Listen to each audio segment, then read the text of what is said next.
Today I'm going to be replacing this cruise control switch on my second generation Toyota Tacoma. Now, if you're not sure what second generation is, it's going to be like 2005 up to 2015 is a specific one. I purchased this switch online that I'm going to be swapping it out with. Now, first thing first, to swap it out, you're going to take these little parts off. So this one here and then one on the other side, and they just kind of pop right out. They just kind of sit in there. So you're just going to need like a little flathead screwdriver, just like push on them. And then once you get an edge out, they just pop right out. So there's nothing hard in regards to clip wise. And then you're going to take and you are going to loosen these until your airbag is loose enough to take it off and set it up on top. Now, it is important to note you will need the T25 bit, and then you can put it onto a drill or onto just a regular screwdriver that fits these little bits like that. So let me go ahead and loosen them up. There'll be one on this side right there, and then one on the other side in the exact same spot. Once you get those screws loose enough, so just this one here and the one on the other side, what I found was the easiest was actually just to kind of pull, after you get them loose, just kind of pull the one side out a little bit, and it just releases the other side. So they're just going to be screwed in right like that on the airbag. You're then just going to set your airbag on top. Now, you're just going to need a Phillips screwdriver. You're going to disconnect this wire, and you're going to remove the screws, this screw right here. That's going to be the only thing holding it in. So you should have this screw and this screw, I believe. So I disconnected the wire. You're quite simply just going to push on this little clip before you pull it out of your bottom here. And then you're going to take the one screw off and then your second screw off, so there.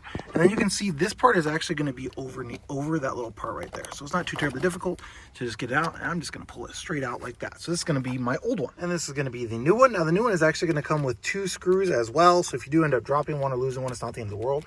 It's also going to come with a wire. I'm actually just going to use the same wire just because that wire is also going to, on this model, is also going to be the one that runs up to the airbag. So I don't believe it's an issue with the wire. If I go ahead and put this in and it's not working, then I will look at possibly replacing that. So it does come with that wire that will run to it, but as it is now, I believe it's just this has gone bad on here on the old one. So this is definitely an older model, so I'm assuming that that is what has gone bad. It's just going to be the internal workings and that sort of a thing. So let me go ahead and put this back in. So again, I'm just going to kind of slide it right back in there. I'm going to take and put this little guy right like that. Pardon the shakiness of the camera here. Just goes right into that little hole. So that gives you the general idea of how it's going to go in. I got it moved. But this is going to go right there. And then I keep sliding it. Definitely would be helpful to have 2 hands, not gonna lie.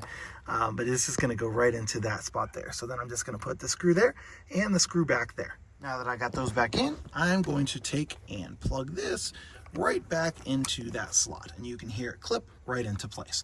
Now I just have to put the airbag back and then put those 2 screws, or tighten those 2 screws, one on each side, back up. So I got the truck started up and I'm gonna push on the cruise control, and as you can see, it is now working. So before, that button was not doing anything at all, and it is now working as it should, turning on and off. So replace that is going to be relatively simple, truthfully. As long as you have the T25 for that, it's going to be super easy fix for you. And then now I'm just going to put those 2 covers, one on each side, back on.